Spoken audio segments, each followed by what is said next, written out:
Even if you've never seen a Hyundai Tucson, the name's probably enough to tell you it's a 4x4. But it's far from rough and rugged.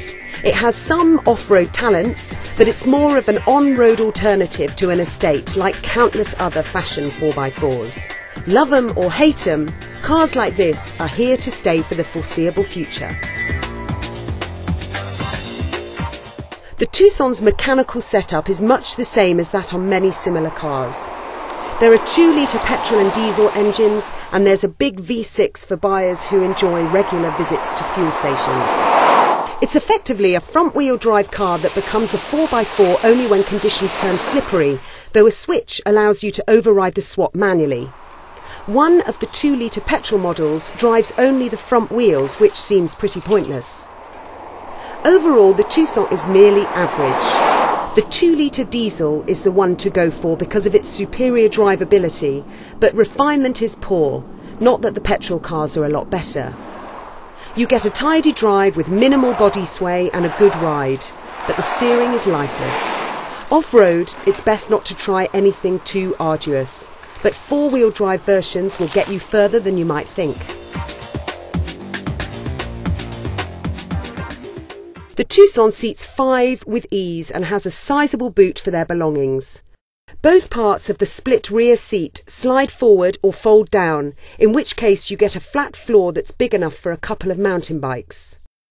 For smaller items, the rear window opens independently of the tailgate. Thick rear pillars hamper the driver's visibility, but the view in all other directions is good. The steering wheel moves in only one direction and there's limited seat height adjustment, but the driving position is surprisingly good. And the dash is clear and simple, but for the fiddly stereo buttons.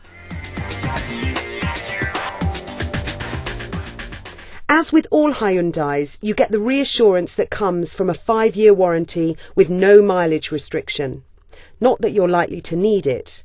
Some of the cabin plastics look a bit low rent, but Hyundai owners praised mechanical reliability in the latest JD Power survey.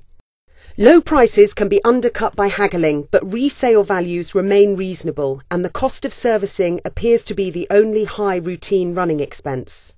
There's a good standard spec too. V6 models have an automatic gearbox and CDX versions are trimmed in leather. A large part of the Tucson's appeal lies in its price. What's more, it's roomy, versatile, well-equipped and surprisingly capable as an off-roader. For some people, that will be more than adequate compensation for its lack of refinement and poor ride. But the Tucson is also a victim of Hyundai's relationship with Kia, for there's a broadly similar car that's cheaper and better equipped, and that in our view looks smarter, and that is the Kia Sportage.